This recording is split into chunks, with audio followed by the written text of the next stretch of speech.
Some. Okay, I think we should start with time being of the essence, right? Because we have lots of Wayman today, don't we? Yes, we do. Yeah, there's a lot of things happening. I guess you guys know from news and the what's happening in the economy. So there's a lot to learn, and I know a lot of people have questions about, is this a good time to buy? So we'll cover all that with you and make you understand what's happening. And then you decide if it's a good time to buy, right? Just give me 1 second.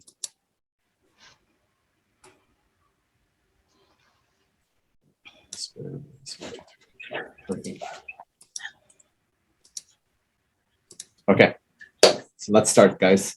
So I want to thank all of you for coming on to this webinar. We were going to do this as a seminar, but we decided that let's do it in a webinar format so you can do this from the comfort of your own home. So thank you for joining us. Today, we are going to cover a few things. Number one, I want to go over the stats with you just to show you what's happening in terms of inventory, in terms of the demand and how it's affecting the price in the marketplace. And unfortunately, I cannot cover all the areas, but what I'll do is I'll cover specifically just Surrey and condo and townhome market. And then if you want to learn more about Langley or Coquitlam or Burnaby, give us a call. Like, we would love to chit chat about real estate. We love doing that. So we can go over it with you one-on-one. Second thing I'm going to cover is the buying process, and show you from the time you meet us and you get your mortgage approved till the time we hand you the keys, what goes in between, and what are the costs involved, what you should be aware of, right? Because the last thing you want is surprises when you're closing and the lawyer says you have a $5,000 bill or $7,000 bill, and that should never happen. Okay, so once again, thank you for joining in. My name is Ravi Bindi. I'm a realtor with Royal LePage. I've been a realtor for 18 years now, helping buyers and sellers buy and sell real estate, I guess. And the main purpose of the way we work is I firmly believe in educating and guiding clients. I'm not here to sell you anything. You will tell me if you want to sell something or buy something. But my job is to equip you with so much knowledge that it's easy for you to decide what to do, right? And that's the format I work with as a realtor. You will never see me pressure you into buying anything. I'll educate you to the fullest. I'll suggest things, and then it's up to you to take my suggestion, right? I'll take you to a point where the decision is easy to make. And you'll either say yes or no. All right. So we'll start with the stats. I want to show you what we get in terms of stats. It's really important for any home buyer or seller. So in this webinar, I will cater to home buyers, okay? Because this is our first time home buyers webinar, and I'll show you what to look for when you're looking at stats, okay? And now that we have met and I have your email address, we'll add you to our database so you get these monthly stats. We pay for them, and you will get them for free every month. And I would highly encourage you to get like addicted to it, like get used to looking at it every month when they get released, okay? So here we go.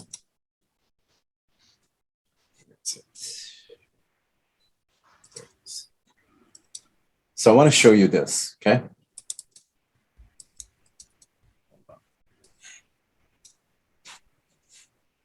Give me 1 second. All right, there we go.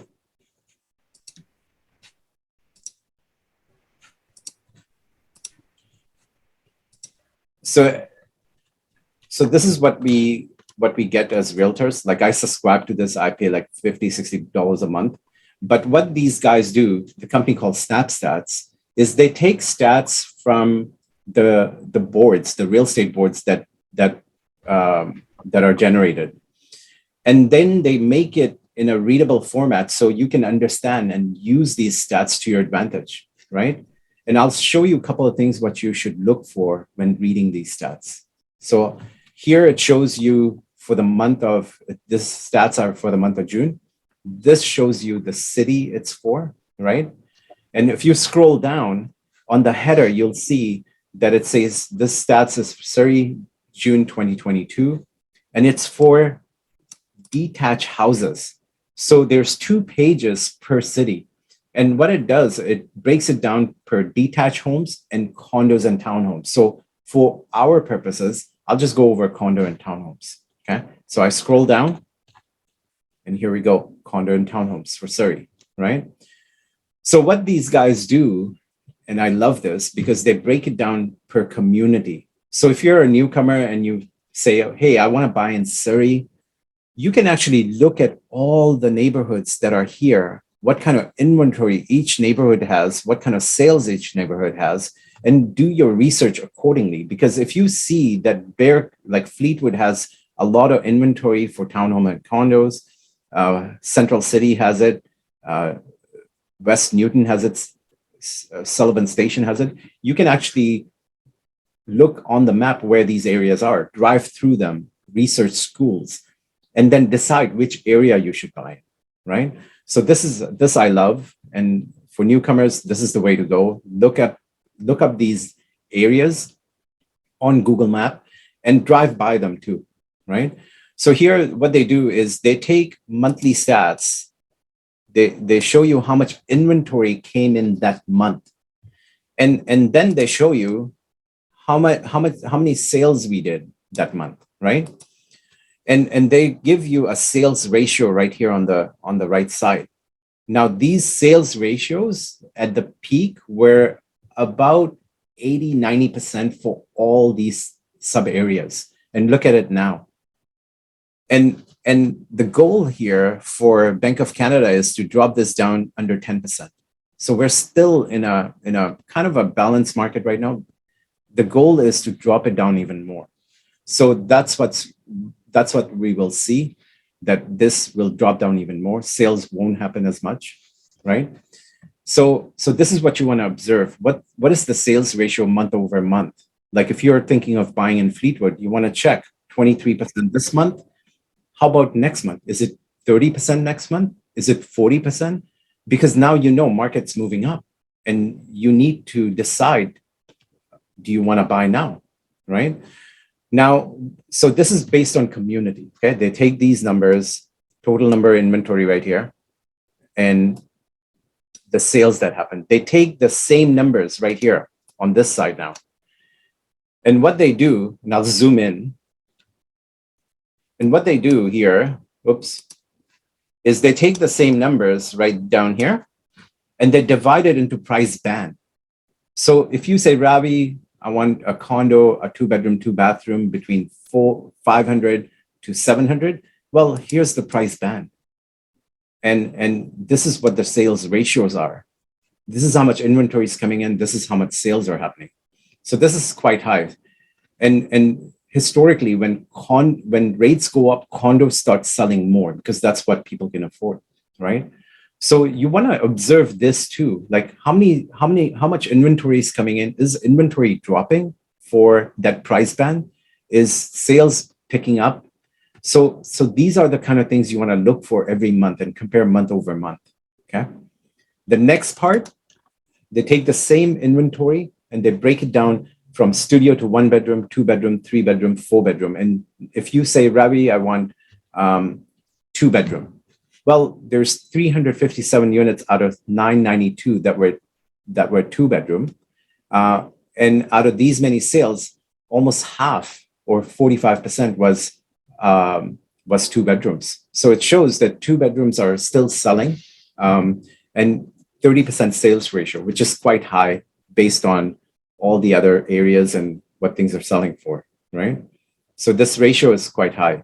So So this is what it shows you: same inventory, same sales, and the sales ratio for number of bedrooms. Now, the next part goes over month variance. So it shows you how things adjusted every month. So here you can see the price dropped from 640 to the average price dropped from 640 to 590, about 8%, right? So this shows you that things are still selling for like close to asking price, and one has to learn how to do comparables. And there's deals to be picked up, but you just have to know how to do the analysis of that specific condo or house or townhome that you want to buy. And the person would have to know how to negotiate, right? So sometimes you can pick up good deals and even offer lower than 98%. Now, the next part shows you the market summary right here. So summarizes basically everything that we talked about on the top. And this part is the most interesting part for me as a realtor. So every month I look at this right here, and I want to see from 2021 June right here, okay? This is 13-month trend. So from 2021 June, it shows me the black line here is the average sale prices. The red line here is the amount of inventory that came in every month. And the blue line is how many sales we did in that respective month. So if you look at the supply, how the supply, when supply starts going down and demand starts moving up, guess what happens to the price? It's just basic economics, right? Supply goes down, demand goes up, prices start climbing, right? And guess what happened? Right around January, when Bank of Canada announced, hey, we're going to hike rates, and the war started happening in February, and uncertainty started spreading. People started getting scared, and as rates started dropping, the demand dropped, right? Look at the demand, like 480 sales in March and then 298, right? And then inventory moved up, supply moved up here, demand still lower than last year, right? And guess what's happening to the price? This line is moving down. The average prices are coming down, right? And what I look for when I look at every month is I will look for those lines, like, is the inventory actually dropping now? Is the demand increasing now, right? Did the price go up? So I know at that point, something's happening. And now I can use this information and use this information to decide if I want to buy, right? I use this information to show listing agents, look, prices are coming down. You need to take a lower offer, and here's the facts. And I use this specific page with my offer to present a case for a lower price offer, right? So this is how you can use stats in order to gain when you're buying a place. You need to start following this. And I'm glad that we met, because now every month you're going to get an email from us, and you can click on the stats, and you can look at like all of Lower Mainland stats, because now you know how to read this one page. You can read all the other pages yourself. All right. And if you ever have any questions, please do call us. All right. Do call me. Now, we want to do this as an interactive webinar. Okay. So, and I know I've talked to most of you, and you had a whole bunch of questions. I think we have a lot of questions about mortgages. So Wayman is going to talk about mortgages in a bit after I talk about the buying process. But before I move to the buying process, do you have any questions about the stats? Just unmute yourself and please fire away your questions if you have any questions that I can answer. Hey, Ravi, can you hear me? Yes, I can. Hi. So I do have a question. So Yes, sir. you said the black line is like the average price, but is there any insight to tell whether this is like a 1-bedroom or like a 2-bedroom studio? Like what kind of home is this representing? So it represents condos and townhomes and it doesn't specifically represent like a 1-bedroom or a 2-bedroom or a 3-bedroom. It's just, it combines everything and it does average prices for all of them. And there's a way, like if these guys did for 1-bedrooms, 2-bedrooms, 3-bedrooms, you can imagine how many pages there would be. But when we work with clients, we can actually do this ourselves for specific type of condo, right? Or type of townhome. So we do this for specific requests for clients. Yeah, so this is combined actually, but it gives you a good indication of what's happening, right? And look at the, like if I scroll up, look at the house prices, like from the peak of 1.8, it's coming down to 1.5, right? So this is fantastic for buyers. And so does that answer your question? Yeah, thank you. Okay. And so what you want to look for is what is happening with the inventory. Will it drop? We don't know. Like in July, another stat will come out and another dot will come out. And is it going down? Is it going up? Did this go up? The demand go up? So as soon as we see the demand start going up, that's where you know we've almost hit the bottom.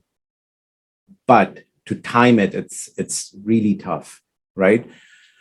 And what we recommend is you can't time the bottom, but you can buy in two types of market, declining or inclining market. In a declining market, when you buy, you can actually negotiate, you can put in subjects, we can go back and forth in terms of price, we can make an offer, and if the seller doesn't accept, we can walk away and then come back after 2 weeks and say, hey, do you want to accept my offer now? No? Okay, I'll follow up with you next week. So you can apply these kind of strategies, negotiating strategies, right? In an inclining market, you can't do that. As soon as certainty comes in, because right now, just think like Bank of Canada has, there's too much uncertainty. Like we don't know when Bank of Canada is going to stop raising rates. And once that certainty comes in, that's when people start jumping back in and start buying again, right? So you want to look for this, like is the gap closing or widening, right? So that's it for stats. I want to go over the buying process now and some of the costs involved. So let me show you that.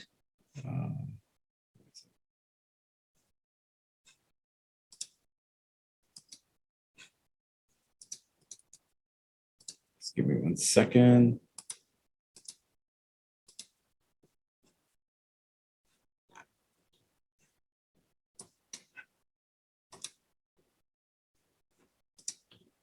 Go. Okay, so if you look at this, okay, so the first part is where we meet today and we go over your needs. We do an in-depth analysis of your needs, and then we start looking for places for you based on your needs, right? Places that are on the market and places that are off the market too, because there's lots of places where one can look for places that are not on rio.ca or realtor.ca or any websites or MLS. There's lots of properties that get sold off market. So we search both database and try to look for properties for you. Now, once we understand your needs, we want you to talk to a mortgage rep and get your mortgage approval, right? That's one of the crucial things to find out if you get approved. What amount do you get approved for? And Wayman is going to talk about this today and talk how you get approved, okay? Pre-approved and approved. Once Wayman calls me back and says, hey, Ravi, this client got approved for this much. What we do is based on that number, we start booking tours for you, right? We start looking for properties that are on MLS and off MLS. And we start booking tours for you and take you for a tour of maybe 5 to 10 properties within a day. and we book those tours. We go pick up the keys. We set appointments. All you have to do is drive with us. We print out feature sheets for you, do basic analysis to show you how each property rates. And now you can use this information and easily decide, okay, I like property number 2. Is this a good deal, right? So once we book that tour for you and we start showing you properties, you may say, hey, based on what we saw today, I like property number 7 and I want to make an offer on it, right? So what does that mean? So when you make an offer, okay, there's 3 parts to an offer. Part number 1 is price. Part number 2 is dates. And dates, there's 3 dates: completion date, possession date, adjustment date. Completion date is when you become an owner on paper. Possession date is when you get the keys. And adjustment date is to adjust like strata fees, property taxes. If you buy halfway through the month or halfway through the year, those things need to be adjusted. So those are these 3 dates. And then the last thing is in the contract is subjects. So we're in a market right now where you're lucky, because if you bought a home last year, you would hear people making no subject offer, which is so risky. And we don't recommend this, right? And there's times where you may decide based on information we have that you want to go with it. Then we suggest we apply certain strategies to it and go for that offer. But right now you can put subjects, which is great. So the way it works is when you make an offer, here are a few points to remember, okay? This part right here is really important. So when you make an offer, we negotiate price. So let's say if a person wants $950, I would show them the news articles that I have. I would show them stats I have and say, well, your home's not worth $950. It's worth, let's say, it's worth $875. And I would have to base it based on facts and arguments. And I would write up almost like a short report with my offer saying, hey, this is how we concluded to this number. We didn't pull a number out of thin air. We actually did our research, and here's our research. And based on this is how much your home is worth. And if you don't want to take it, that's fine. We'll follow up with you next week. And there's a couple of strategies we apply. Now, let's say if that person says, no, I don't want $875, I want $925. And we said $920, and they agree. The next thing we negotiate is dates, because that person who's selling may have to move out by a certain time. And in your situation, you may say, hey, Ravi, I can move out next month. I can move out 3 months from now, 4 months from now. And if they need more time, give them more time. It's okay. But let's negotiate the price. So we would go back and say, okay, you want 4 months. Okay, you can have 4 months, but keep in mind, we're paying so much for rent. And here are our expenses. We want that price reduction. Now we don't want this place at $920. We want this place at $910. And here's why. If you want the dates, you can have the dates, but we want the price. If you want the price, then you can't have the dates. You can have one or the other. So anyways, we negotiate and let's say agree on price, $910, the dates they want. Then we say, okay, we will agree to pay you this price. We'll agree to complete on this deal on this date, subject to my financing going through, subject to the inspection of your home coming out clean, subject to me reading the disclosure statement and making sure everything's okay. Property disclosure statement, just so you know, it's a questionnaire a seller must fill out truthfully. And if they lie, they can be held liable. And that we include, we make sure we incorporate that in as part of your contract, okay? Title. Usually, many realtors will say, well, here's the title copy. Please go and get it reviewed by a lawyer.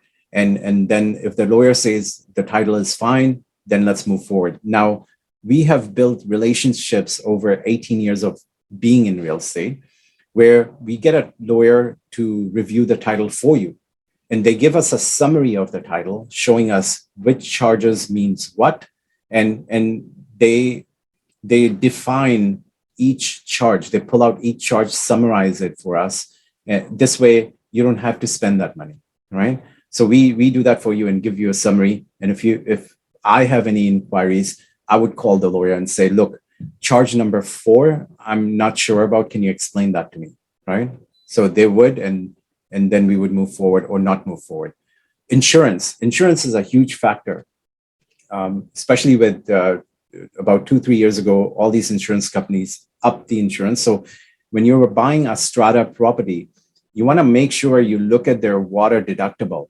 You want to make sure that when is their renewal coming up for insurance, and in between that time, did they have any damages for water in that building? Because let's say you are completing in August, you make an offer on July 7th, but you're completing in August 18th, and the AGM happens to be on 3rd, the insurance company may come back and say, well, we're not going to insure this building because we deem this as a problem building.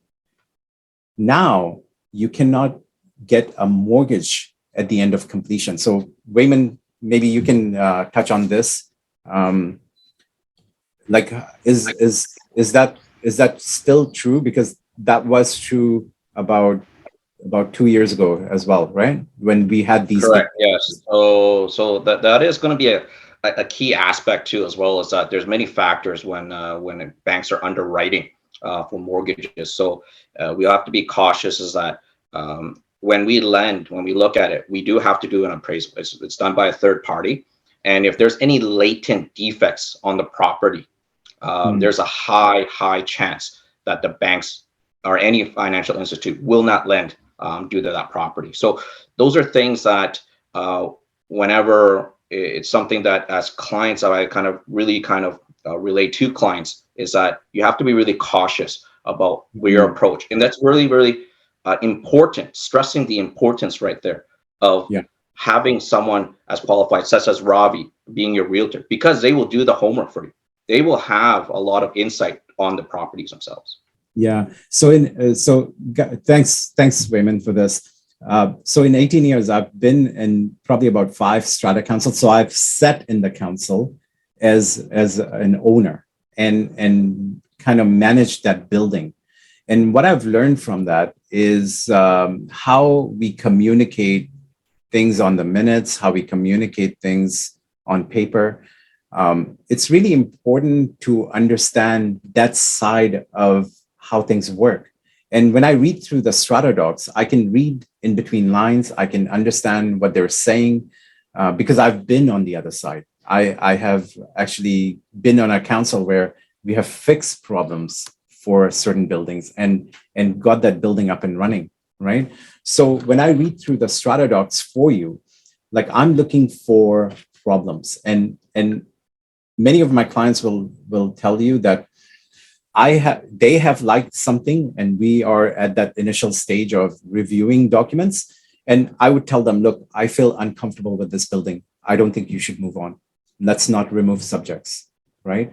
And they're a bit disappointed, but it's for their benefit, because I know that after reading through maybe like a depreciation report, that there's lots of special levies coming. And I don't want that to happen to anyone. So once I read through the documents, once you read through the documents, I will suggest things, okay? So going back to this. So when you make an offer, there's price, date, subject. Subjects mean you're telling the seller, look, I'll buy this place at this price on this date, subject to all these things, all my due diligence I want to do, right?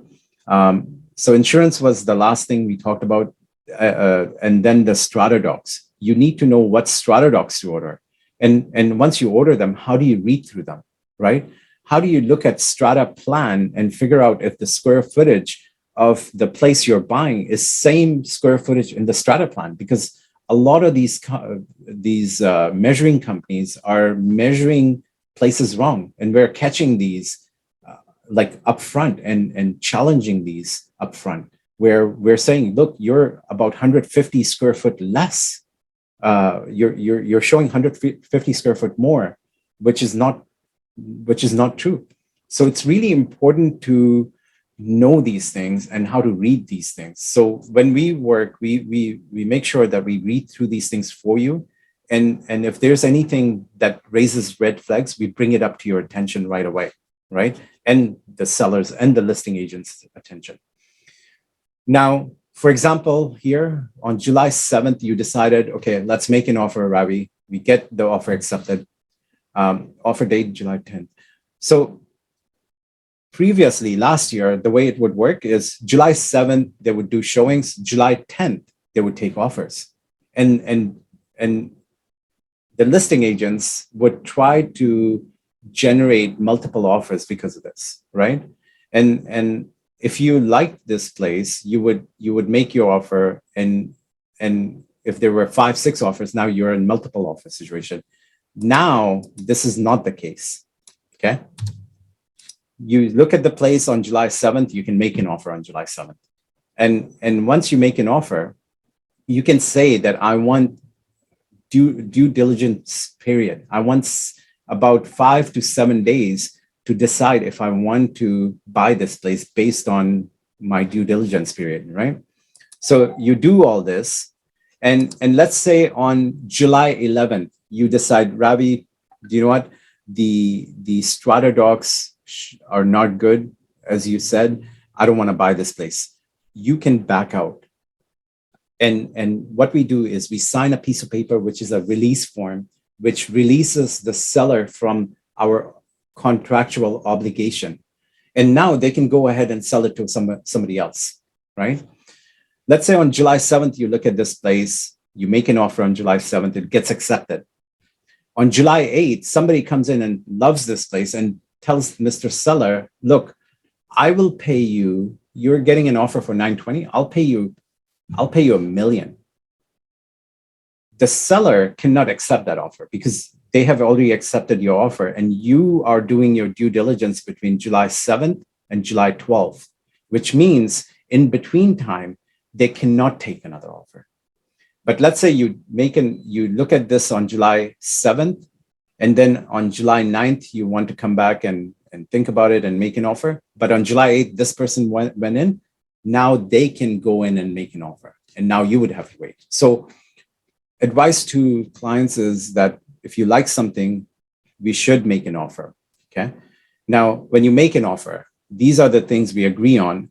On July 12th, if you say, Ravi, okay, inspection came out fine, my financing is great, all the documents are fantastic, I want to move forward.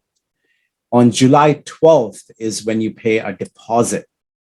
So this is very important to remember, because a lot of people think when they make an offer, they have to come up with the money, with their deposit money. You do not. In the contract, we will write that the deposit is due at the time of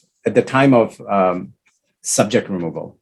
So that's when you pay deposit. So on July 12th, let's say everything goes fine, and you say, Ravi, let's move forward. We remove subjects.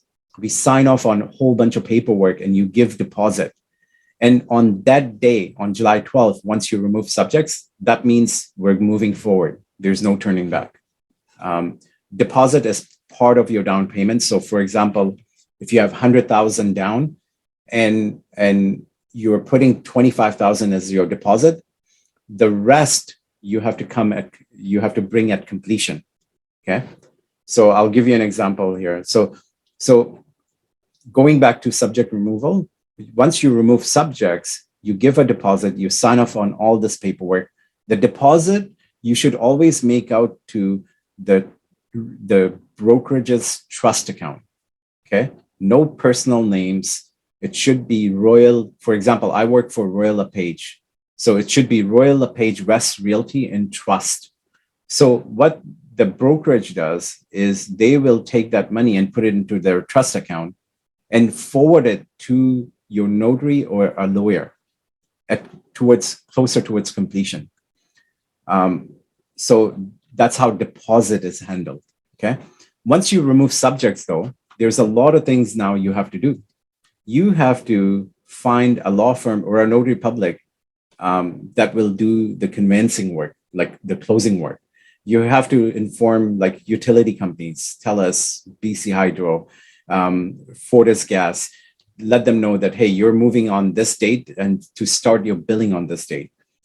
Insurance is really critical. I have seen, actually a family member had his townhome burned down, and good thing they had insurance because the insurance covered everything. But imagine if you didn't have insurance, you'd be in trouble. So it's really important to get that home insurance, okay? And the home insurance, you should always get, not for possession date, because on paper, you become the owner on completion date. So you should have the insurance starting on completion date, okay? And we tell you this when we work together, we give you a list of things to do after you remove subjects. So now, okay, you gave us the law firm that you're working with, you've called all these people, you've connected with the mover, you've got your insurance. Now what happens? So if your completion date is on August 16th, on August 14th, your lawyer will call you and say, okay, Mr. Buyer, come in and sign all your paperwork because you're completing, and bring this amount with you. So you have put $25,000 as deposit. You've told your mortgage rep that you're going to put $100,000. So the $75,000, can you bring that with you? So they'll ask you to bring that draft with you, but they'll also ask you for the legal fees, which is the closing costs, which is about $1,500. Prorated taxes. So depending on what time of the year you complete and depending on what municipality you buy in, the property tax will vary, right? Same thing with strata fees. Title registration is about $200, $250. Ordering of documents is about $250. Property transfer tax is 1% on first 200,000 and 2% on the remaining balance. This amount does not include in your mortgage. You have to come up with that amount. If you're buying anything under 500 and you're a first-time buyer moving into this place, you don't pay property transfer tax. If you are a first-time buyer buying a place that is brand new, like a pre-sale, up to $750, you don't pay property transfer tax, right? Anything over that, there's a sliding scale for another 50 grand. And then anything over that, you pay full amount, okay? And the last thing is the CMHC costs and the GST. If you're buying a new place, 5% GST applies. That can be added to your mortgage. And the way it works for mortgages in Canada is if you put less than 20% down, you're considered a high ratio mortgage. And if you put like 10% down, you will have to pay 4% CMHC fee, or if you put 15% down, you may have to pay 3.2% CMHC fee. So CMHC means Canada Mortgage and CMHC means Canada Mortgage Housing Corporation. And what this government body does is ensures the banks, if you default, they will pay them off, okay? And there's a cost to it. So this is how this works. Once you bring these amounts in, plus your down payment, the notary will get you to sign on this date. On completion date, you don't have to physically be there because you have signed already. They will process all that paperwork on the 16th. And once they process all the paperwork, they will call you and say, well, okay, we have registered the mortgage under your name. I've registered the property under your name and transferred the money to the sellers. Now, congrats, you're the new owner. Or they may say, hey, we had some problems with the title. We're investigating. It may take another day. And that's what they might do. And then once they complete, then we get the registration number. And then on August 18th, for example, you move in. We meet there. We give you the keys. We walk through the place, making sure everything's there. And you move in. And that day, you have 24 hours to let us know. Actually, the less hours, the better. I would say about 6 hours to 12 hours to let us know if there's something missing or not working that was supposed to work. So let us know at that time, and we would walk through with you and just make sure everything's there that's supposed to be there. Okay. So basically, this is the buying process. As you can see, it's quite lengthy, and I know it's like getting information from a fire hose. But if you have any questions, like I said, you guys have my number. You can call me anytime. But if you have any questions right now, please do ask. Any questions about the buying process? Hey, Ravi, I have some questions actually. So Yes. I saw that they've actually like come January 1st, I think they're introducing in BC like a mandatory 3-day Cooling home off. fires protection. Yes. How does that impact the process?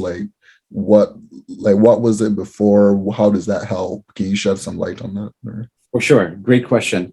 So right now it won't affect us because as buyers, because it only affects us when the multiple offer situation comes in. And right now we won't see that, right? Right now, if you make an offer, you can put all these subjects, and never mind 5 days. I've put 2 weeks, 2.5 weeks for subject removal, right? So the government is giving you 3-day cooling off period where you can make an offer and back out of an offer. And I think there's some fees involved as well. But right now, you can put subjects more than 3 days. So the cooling off period will only help us as buyers when there's multiple offers, because the government doesn't want you to go subject free anymore. The government wants you to put subject to inspection. It's so crucial that you put that, right? Subject to financing and have that due diligence period so you can do all that. But right now, it won't affect you much. Okay. Yeah. And then Now, when you talk, yeah, you can finish what you were saying. sorry, go ahead. Yeah. When you talk about removing subjects, does that just mean that you're like taking off and you're agreeing that, okay, I went through financing, I went through inspection? What does that actually mean? So when we draft a contract, we put the price, the dates, and then we in a addendum, in a separate page, we put subject to buyer getting a satisfactory mortgage by, let's say, August 3rd. And this subject is to the benefit of the buyer. And what we have to do on August 3rd is we have to draft another piece of paper saying that to remove all subjects, subject to inspection, subject to financing, subject to property disclosure statement, right? So we will remove all that subjects. And that's how it's done. It's done just through paperwork signing. That's all. All right, thank you. Yeah. And we had a question here online. Does CMHC mortgage also get added to your mortgage? Yes, it does. So it will get added to your mortgage. Now, I did an example up here, and this is like our buyer consultation meeting. When we sit with buyers, we spend about 1.5 to 2 hours basically educating all this. And then we do an in-depth questionnaire. So in this first-time buyer seminar, we've already done like almost an hour and a half worth of stuff. And the only thing that's left is probably the questionnaire. So I would highly encourage you guys to call us and book one of those sessions, and it'll take like 15 minutes to half an hour. And this way we go to work for you. All right. Now, here's an example of how much costs you would incur when buying a place. Like if you are buying something 900,000 and putting 75,000 down, this is how much CMHC fee you would pay, right? And this gets added to your mortgage. 5% on top of 900,000, which is 45,000, will also get added to your mortgage. The transfer tax will not. You have to pay for it. So you have to calculate, when you calculate your down payment, 100,000, you have to think of this amount as well. Okay. Lawyer fees is generally about $1,500. Inspection cost is about $650. Appraisal for mortgages is about $350, I think. And Wayman can talk about that. And Wayman doesn't charge any fees to clients, and Wayman will talk about this as well. So this is my part, and this is how the buying process works. All right. I know lots of you have questions about mortgage, so I would like to introduce you to Wayman, who's going to take over from here, and I'll stop sharing the screen. And Wayman will talk about how mortgages work for first-time buyers, and he will kind of give you insights. Now, Wayman and I have known each other for about a year or so, and in my 18 years of real estate, like I've gone through many mortgage reps, many mortgage brokers, and I have to say, Wayman came across as a person very knowledgeable, very intelligent.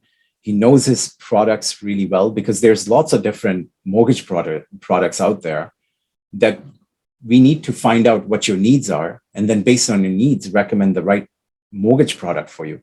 So he's awesome at doing that. And he's also very, he follows the economy quite well. So me and him, whenever we get together, we have a really good chats about like what's happening in the economy. And with that, I want to introduce Wayman to you. Wayman, please take over. Thank you so much for joining us today. Oh, can't hear you.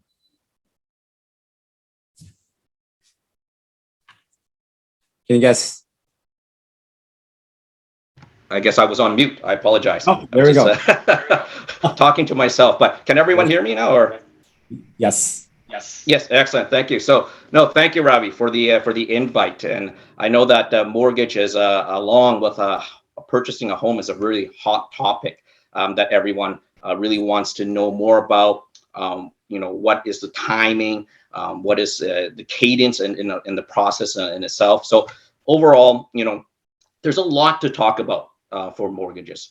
And really, when I engage clients along with Ravi too as well in terms of the process, it's really about identifying what your needs are and really kind of really understanding that what is the hope and what is the reality of the situation too.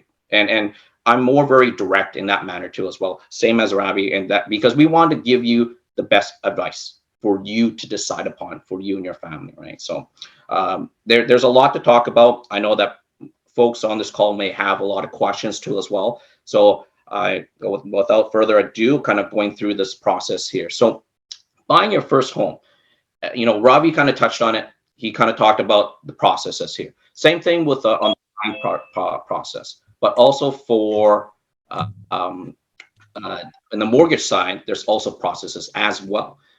And just can everyone see my screen that I'm sharing right now?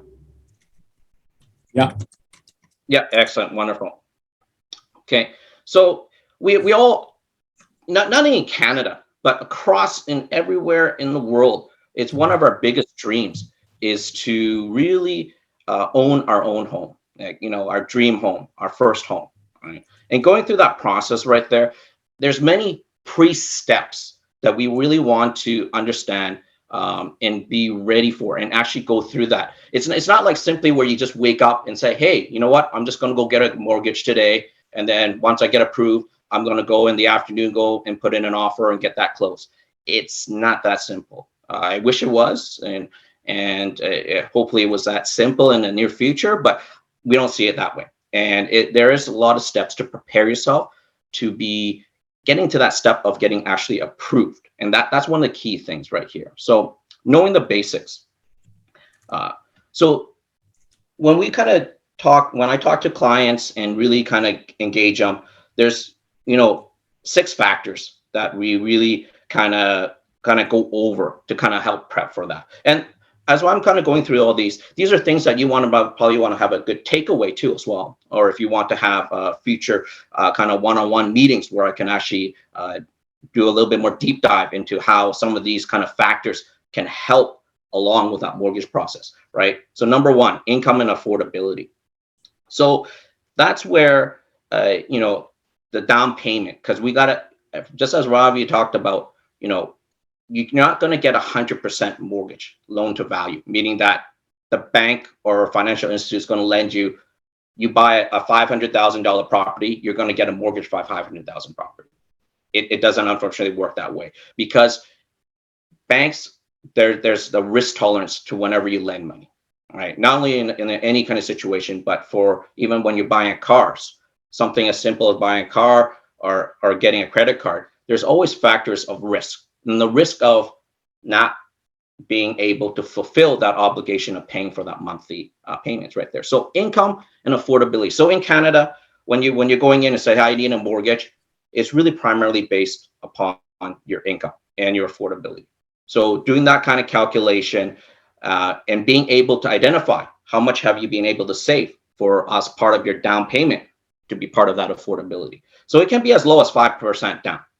But as Ravi has touched on, is that with any kind of down payment that is less than 20% is now deemed as a high ratio mortgage. And that's mandated by the federal government to ensure that anything that has less than 20% down, that it has to be insured to protect against potential default of the clients not being able to fulfill that process right there of paying their monthly mortgages.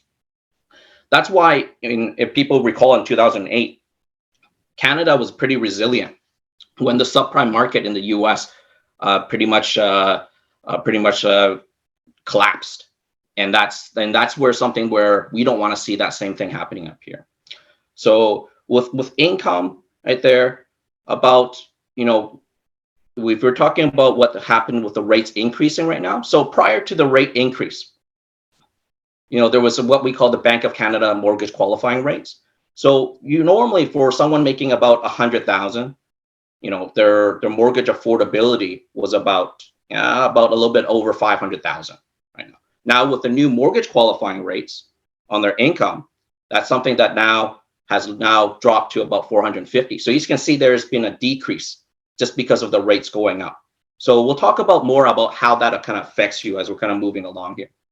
So the other key question that some people also have is also talking about gifted down payment. That's a question that comes up a lot too as well. So with gifted down payment, it means that you are allowed for your primary residence being your first home, that anyone from your immediate family, so mom, dad, brother, sister, if you're old enough, your kids can actually gift you, meaning that there is in no terms any kind of expectation of you needing to repay that money back to your family members.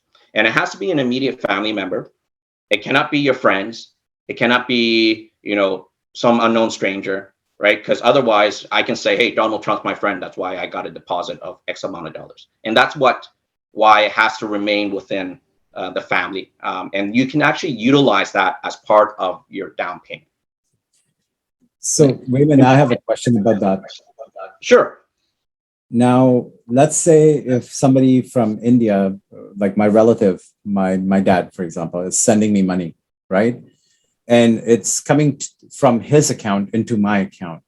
Now, is there a time frame where it has to sit in my account, or is there no time frame? Well, it obviously definitely has to come at least 10 to 15 days prior to funding. There is no timeline as to how long it has to sit within, because we need to be able to show proof that funds actually came from your parent or your father in India.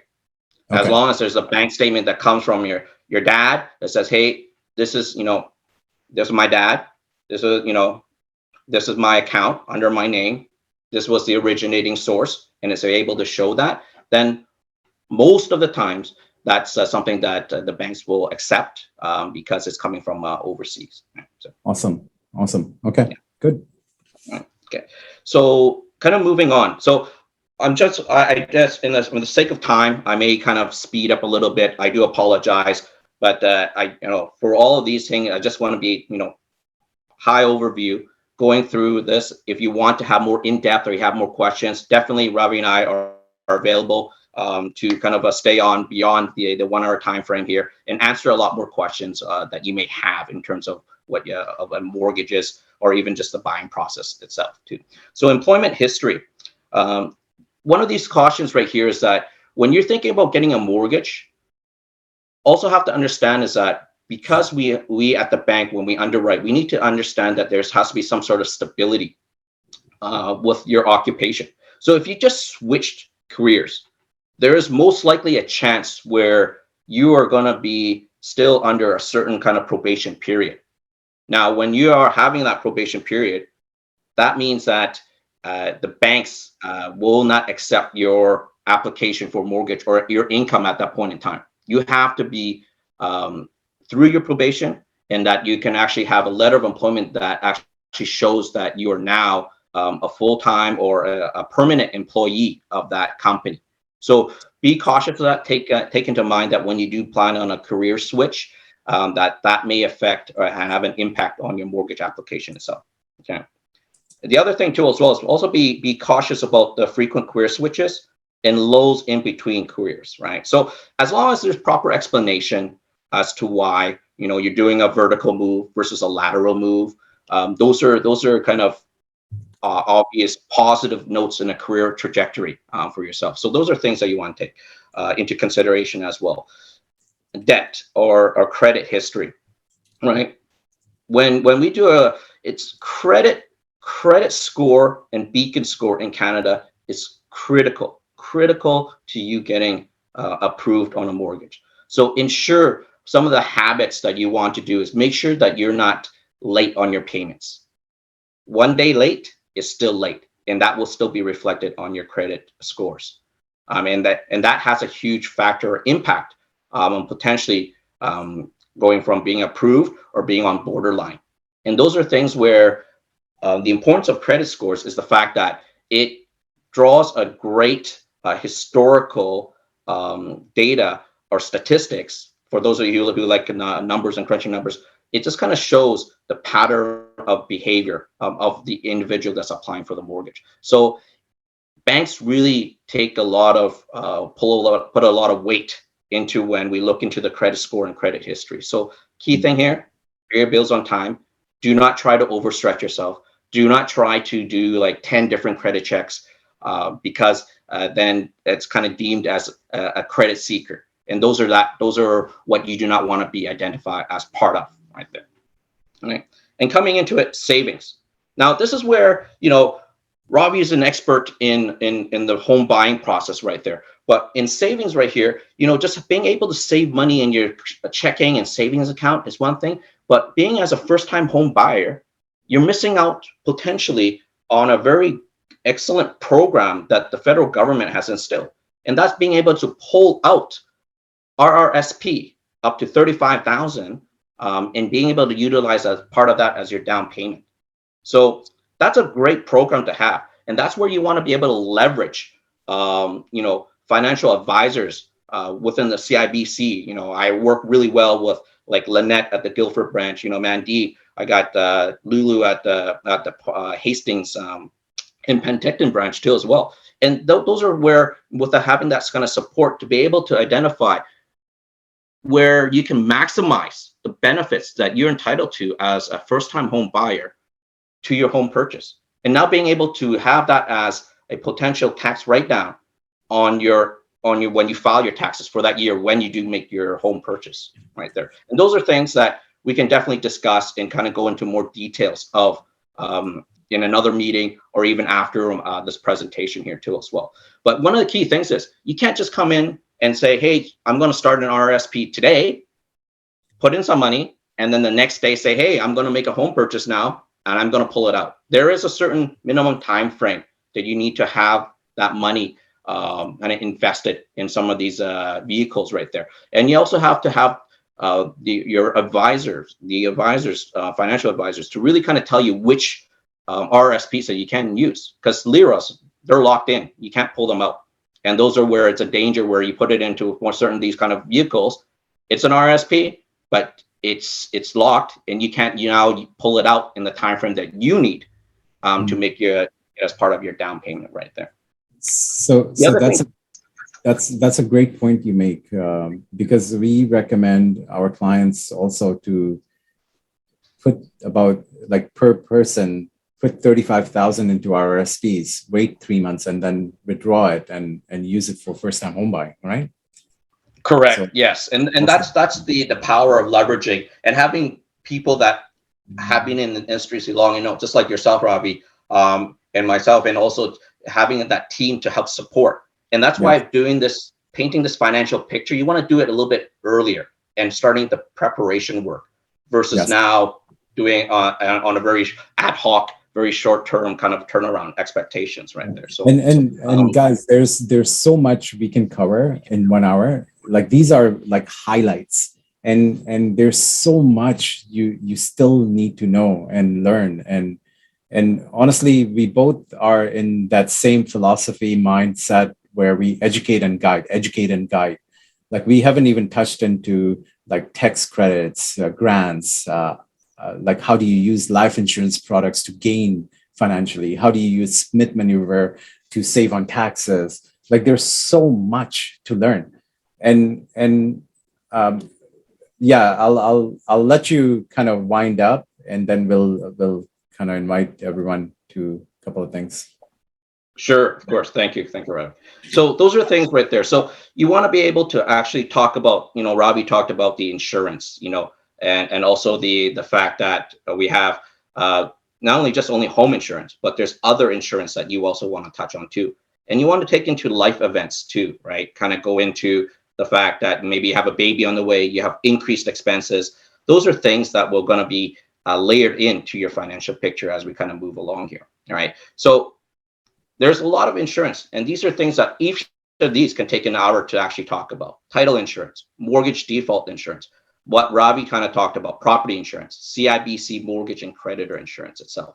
Those are things that, what happens if you have disruption in your income? What happens then? These are programs that can help protect you and your family from the unexpected. So that's really key right there, right? Talking about additional costs, Ravi already talked about that. I'm not going to go into a lot of details into those, but these are things where there are closing costs. And from my standpoint right there, I usually kind of give a rough figure. Whatever your purchase price is, take about 1.5% of that, and utilize that as a basis for closing costs on top of your purchase price that you're planning on right there. Okay. So getting started. These are things where programs that, as a first-time home buyers, you have a lot of eligibility to do. You got the home buyers plan, you got the first-time home buyers tax credit, which is now currently at $500 that you can get, but they're proposing to get it up to $1,500. And this is the first-time home buyer incentive, where you have 5% down. Well, guess what? The government will also be able to have ability to put in 5% down too, with certain criteria in place. And they also can go up to 10%. Now, what that means is that now you're now selling the government, giving them a 5% or 10% equity stake in your property, so that when you do repay it within the next 25 years, or when you sell, whichever comes first, they will then take 5% of that property value increase, or 10%. So those are things that we can definitely talk about a little bit more as we kind of get more in depth with these on a more of a one-on-one session right there. So Yes. Moving on, mortgage types, high ratio and conventional. Conventional means that you need to have at least 20% down. And one of the key things here is that when we're doing a mortgage qualifying rate that we're talking about here, this is where, remember I talked about liability? Well, guess what? If you originally making $100,000 income annually, and you're qualified for about $500,000 for a mortgage, and then you say, hey, you know what? I just got a new job. I'm going to get a car. That car is costing you $500 a month. You know what that $500 a month also costs you? $100,000 in a mortgage affordability. So you were originally qualified for about over 500, maybe 525, 525,000. Now you're only qualified for 425 because of that $500 car payment. So those are things that when we do the preparation as prior to getting a mortgage application, that's going to be a big key to helping you move along and getting a successful mortgage application and getting a successful home purchase for yourself. I'm not going to go into the different rates just for the time concerns right there, but we do have fixed and variable right there. But here, allow me just a few minutes here to really kind of talk on this. But we can see that amortization, right? When we look at it here, longer amortization means lower payments overall, but higher overall, lower payments monthly, but higher overall cost. Shorter amortization, higher payments, but you can pay off the mortgage sooner. Now, that, I want you to take that definition that you normally hear a lot of times with amortization, and please throw that out the window, because we're not in the United States. Yeah. If you were to do this in a straight line, that will definitely apply. If you are in the United States, when you do it, get a mortgage, it's 25 years, done. You don't renegotiate. What I want you to key on here, everyone here, is you see that term right there, that very short window that says term. In Canada, even though you get a 30-year amortization, which means now versus 25-year, that means that your monthly payments are lower versus a 25 years, if you can qualify for a 30-year, plus the fact that you increase cash flow. But I can guarantee you, during the next 4 or 5 years, that term, you can see there, you're going to renew, you're going to either refinance, or you're going to probably sell the property. So people don't get too caught up with amortization over the time, or how long your P&I is, because that's going to change. I will guarantee you that at the end of the 25-year or 30-year, that you will be at most likely at the Bank of Canada statistical average right there. Awesome. Because you're going to renew, refinance, reamortize 6 to 7 times at least throughout that lifespan in Canada. Okay. So potential pitfalls. So these are things here where I want to really kind of highlight and recommend to clients to kind of adhere to and listen to. Don't get too caught up on the rates, because everyone say, hey, Wayman, oh, the rates are too high. You know what? I'm going to wait. I'm going to wait to buy a home now.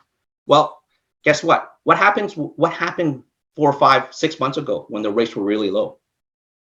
Each property probably had like 10, 15 offers on it. People were paying $50,000, $100,000, $200,000 over the asking price. But if you had a chance now, the rates are high, yes.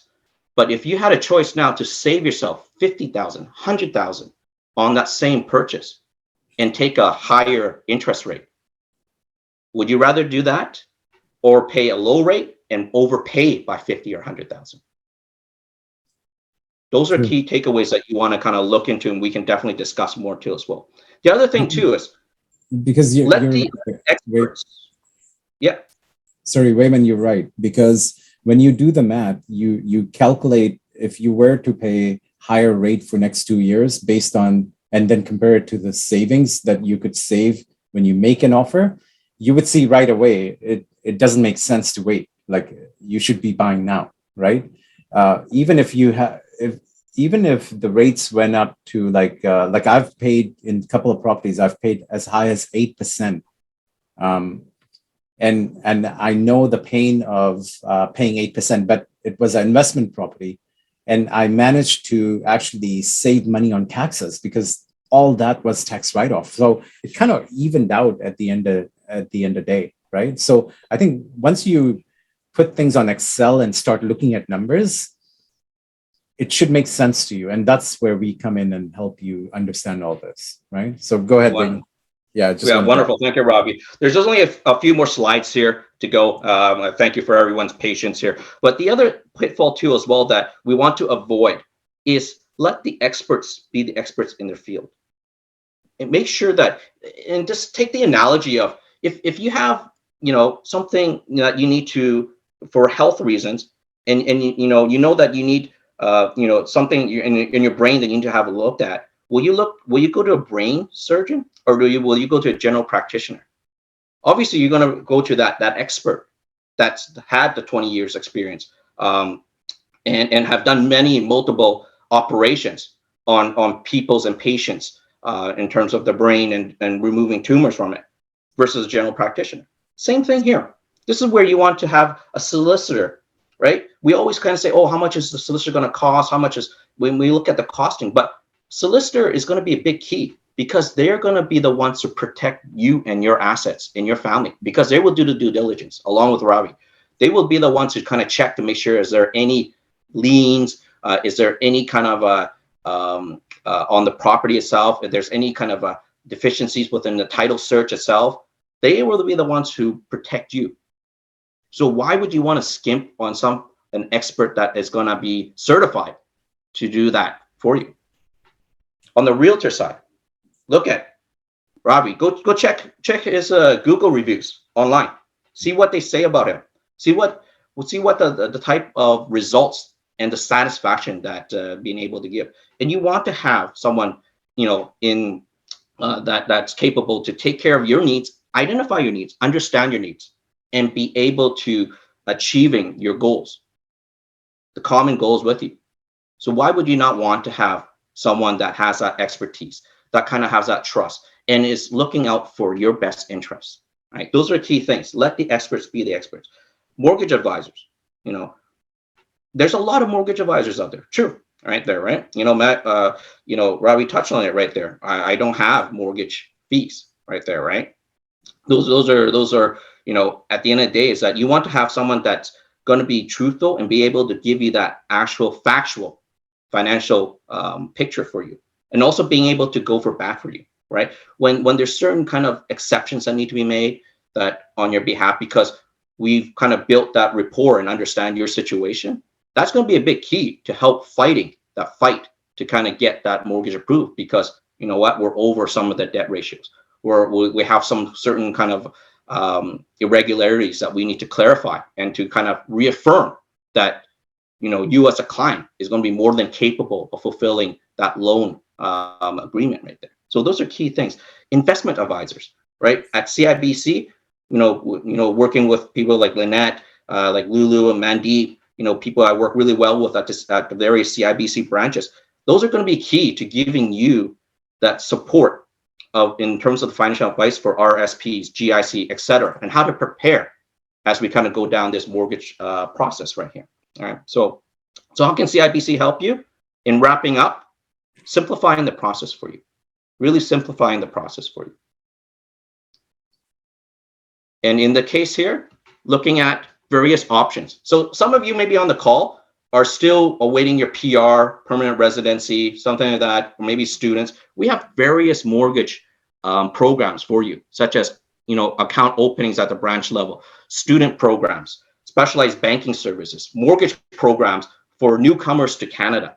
We also have other programs such as mortgage options, where only at CIBC, if I'm unable to get you the bank rates with a mortgage, I have a team that's called mortgage option specialists that will give us or help us be able to obtain mortgage loans where they scour B lenders, alternative lenders, everything to get you that loan and be able to close on that property in time, so that within 1 year, it's still under CIBC. These folks that support us, they're still at work with CIBC. After 1 year, they're going to revisit that same mortgage and be able to say, can we put you back into a standard bank rate and a bank mortgage itself? So that's powerful right there, right? So feel free to contact me and Ravi to arrange a no obligation consultation to help achieve your home buying goals, right? As a CIBC mortgage advisor, I can conduct mortgages on any property anywhere in Canada. So and Ravi has accessibility anywhere, anytime. So don't think of me or Ravi as working only 9 to 5. It's anytime, weekends, Saturdays, Sundays, morning and evenings right there. Come visit us at Guildford branch, Penticton and Hastings, or any CIBC branch. And together we can help make your dream of a home ownership a financial reality right there, right? So thank you for everyone's patience. We'll open up to the floor if there's anyone that has any kind of quick questions. If not, we'll definitely reach out. Ravi and I will reach out to you on a one-on-one, just kind of schedule and kind of touch base with you to see if you may have more of a personal question that you want to kind of go over in terms of your home buying or your mortgage process. Thank you. Hey, this is Rico. I have a question. Sure. Yes. Hi. Here we go. Yeah, I have like just this one burning question. So you said closing costs are about you can approximate it as like 1.5% of the purchase price. That's in addition to the fees that Ravi was showing us, like for instance with the property tax. So or is that like combined? I'm just trying to clarify that. So do I need Yes. Thank you. That's a really good question. And that is, yes, that is on top. That is something that, Ravi's responsibility, also my responsibility to explain to you that, there are additional costs. When you get your lawyer, you have to pay the lawyer fees. Those are part of that additional cost, part of that closing cost. Potentially, if you buy a property that requires property transfer tax, that is part of that. Your title insurance, that's also that. Your home insurance is also part of that additional closing cost right there. A lot of times, clients will look into their savings and says, "Wow, I have 100,000 saved up. That's my down payment, 100,000." But when they come time to close, well, guess what? They just used all their 100,000. Now they don't have the money to pay that property transfer tax, and they don't have the money to get their home insurance in place because that's required by the bank before we fund the money and the solicitor closes it. The solicitor can't be paid now. So that is very, very critical that you have an extra buffer of money. And prior to in the mortgage process, we will definitely ask that you show the bank as part of the underwritten process that you do have that 1.5% as part of your closing costs that you can cover. And it's an approximation because we don't dictate to you which lawyer, notary that you can use. We can recommend, Rob, we can definitely recommend, but the cost of everyone differs, right?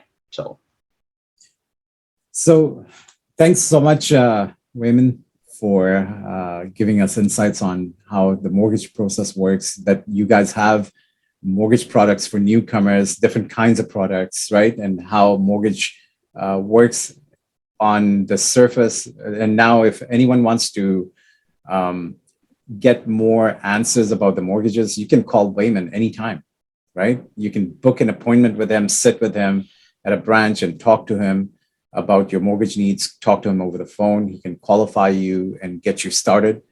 The other thing I've posted on the chat, if you look at on the chat, I've posted a buyer consultation meeting.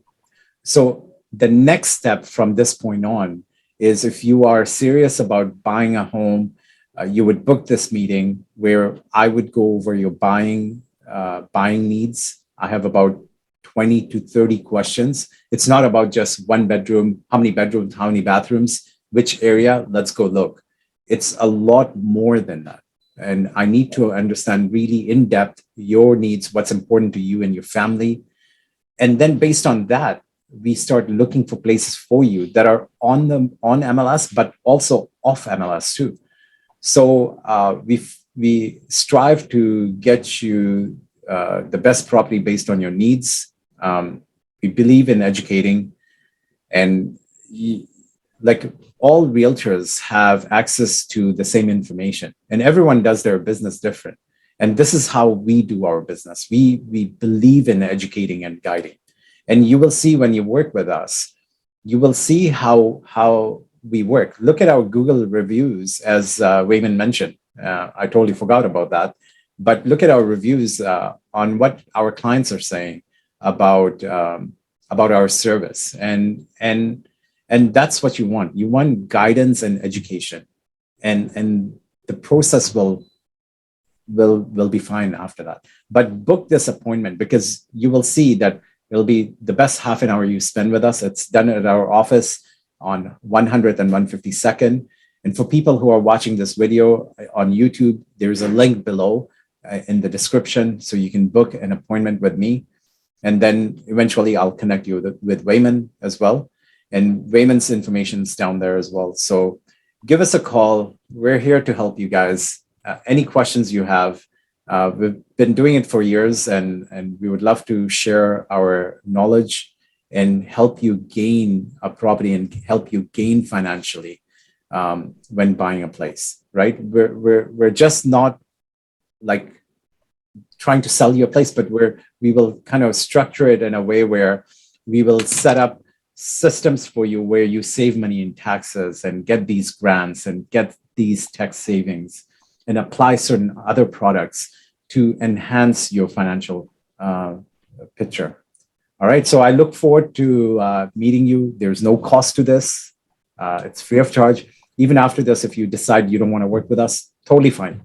But do give us a chance to sit with you and go over what we do. And if it works, it works. If it doesn't, totally fine. All right. My number is right there. Wayman's number is right there. Give us a call and we'll stick around for any questions. Please unmute yourself. Thank you, everyone. Please unmute yourself and do fire off any questions you may have.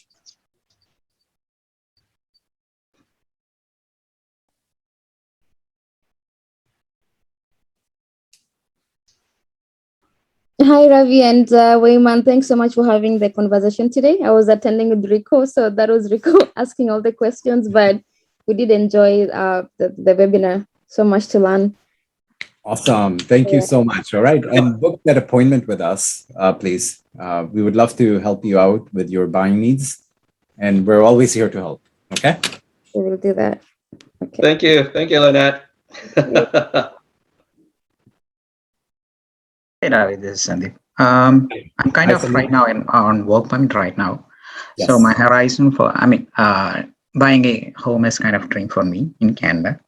Okay. So for the horizon for me for buying a home is kind of 1.5 years away because right now I am on a work permit. Yes. But I'm still kind of noob or kind of starter in this real estate market. I would like to go deep into how this is actually getting done. I've been watching a couple of videos on YouTube as well.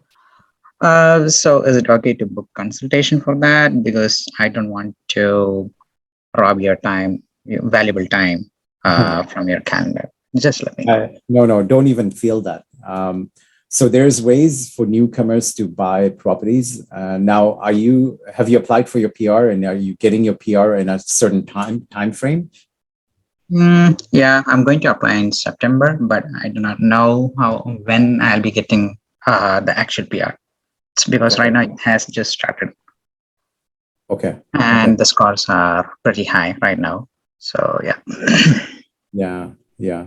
Okay, so there's ways around it. Like if we know that your PR would take a year, 2 years, you can buy like a pre-sale home that is being built.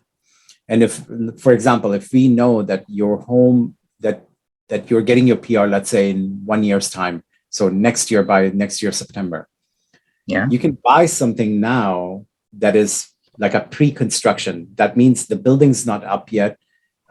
You're just putting down a deposit, signing a contract that states that at completion date, which is later on, let's say 2025, okay, you will get this place at that price. So you basically look at the floor plan. There's lots of showrooms out there where we can walk through and kind of walk through the showrooms and pick out which property would be good for you. And then that's based on your needs, and then decide, does it make sense to buy that property? Because the way foreign buyer tax works, okay? Because right now you're on your work permit, you would not you would have to pay that, and then once you apply for your PR and you get your PR, you can get that money refunded, and there's a process. There's a process to that, okay? But 20% taxes is what you would have to pay on top of your purchase price. So if your property was worth, let's say 900,000, you'd pay 180,000 in taxes, right? Which you would get back, but who has that money to put down? So one of the things we recommend is buy a pre-sale where if you know you will get your PR in a year or year and a half, you buy something way out there where it completes in 2025, because yes, you bought the property now. You signed a contract now and you put the deposit down now, but the property will register under your name at completion, which is 2025. And that's when all the taxes are handled at that time. So Oh. by that time, if you get your PR, you're okay, right? And we actually have customers right now who are completing on properties they bought like 2 years ago, right? And in between, they got their PR, which is great, and they're enjoying that lower price, right? Yeah. So That makes sense. And sorry to layer onto that too, as well as that, the one or another benefit too, as well. Even though you're doing a pre-sale, you're locked in at today's price, and you're protecting you against future Kind of hedging. in that property itself. We can still at CIBC get you a fully underwritten mortgage on it up to 5 years in advance plus extension. So this is a brilliant product, Wayman, because One last question about the mortgage itself. So when you said it's fully underwritten, my question will be the Smith maneuver, which I've been watching in the YouTube. Will that be also considered during this mortgage underwriting? Sorry, I didn't. We can repeat that question again. Okay, for Smith maneuver, it requires something inside the mortgage. So that needs to be done only when we apply for mortgage. So when an underwriting is taken by CIBC, will that be also considered? Smith, are you talking about Smith maneuver? Not specifically talking about Smith maneuver, but there is a precondition for Smith maneuver. Yes. Inside a mortgage. Yes. So will that option will be available even for this underwriting mortgages, which is on our side, we don't deal with the Smith kind of a maneuver on our side here. Those are things where I understand where you're looking at it to be able to, because you're doing it for the first as a first-time home buyer. You're not going to do you don't have an existing property where you're trying to get out of that or potentially have a clause to kind of get out of that the term that you're kind of settled in and not be able to have any prepayment costs on it, right? So at later date, like Smith maneuver is a way to shift money from your mortgage into your line of credit, right? That's what you're talking about. Yeah. Okay. So that can be set up later on at completion time, where if you're paying down your mortgage, your line of credit starts increasing, and you can use this line of credit to invest into real estate, RRSPs, and now the interest you pay on here is a tax write-off. So it makes sense to pay your mortgage down fast and let the line of credit increase at the same time and use this money to buy investments. It must be investments. You cannot use that money to buy a car, a depreciating asset, because then you cannot use that as a tax write-off. Yeah. Got it. Yeah. Thank you. Yeah. So any other questions, Harsha or hi Ravi. So I got one question for you. Yes. So let's say if we are buying a house and looking at my employment history, so how far is it has to be? Like how far I have to be with one employer? Excellent question. So Wayman will be able to answer this. So with that there is that it all depends on the employer themselves. So it can be from anywhere, and it's all dependent on your employment agreement right there, right? It can be anything from 3 to 6 months right there, but it's stated very clearly when you're onboarded on your employment contract or agreement itself. So once you're past that probation and you can obtain a letter of employment for that states that now you're a permanent employee of that company, then that's basically we're good to go. We can actually submit that. So okay, so as to I understand, it's like it's just your employer that needs to say that okay, you're a permanent employee now. It doesn't have to be a certain period with that employer. Well, sometimes I've kind of encountered where clients have been where they've actually been able to kind of already prove that that they're a keeper for that company, and they already have that conversation with their boss or supervisor and says, you know what, don't worry about the probation, you're a keeper, and they may be able to get that letter of employment earlier than having to wait. Because as long as okay. your supervisor writes off on it and says, this person passed, they're the ones who determine. It's, there's HR requirements right there. But the fact is that when your supervisor is the one who says, you know what, you're passing probation, then, you're pretty much good to go and you can obtain that letter of employment right there. Okay, perfect. That makes more sense. And one more question for you. So if a couple buys a house as a partners, right?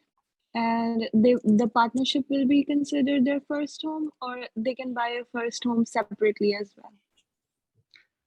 So this is where it gets, the federal government really kind of looks at it and says that you're considered a first-time home buyer as long as you have not within the past 4 years lived in a home that was owned by either yourself or your spouse or common law, right there. But there's also a caveat that they kind of said that they're gonna say, hey, based on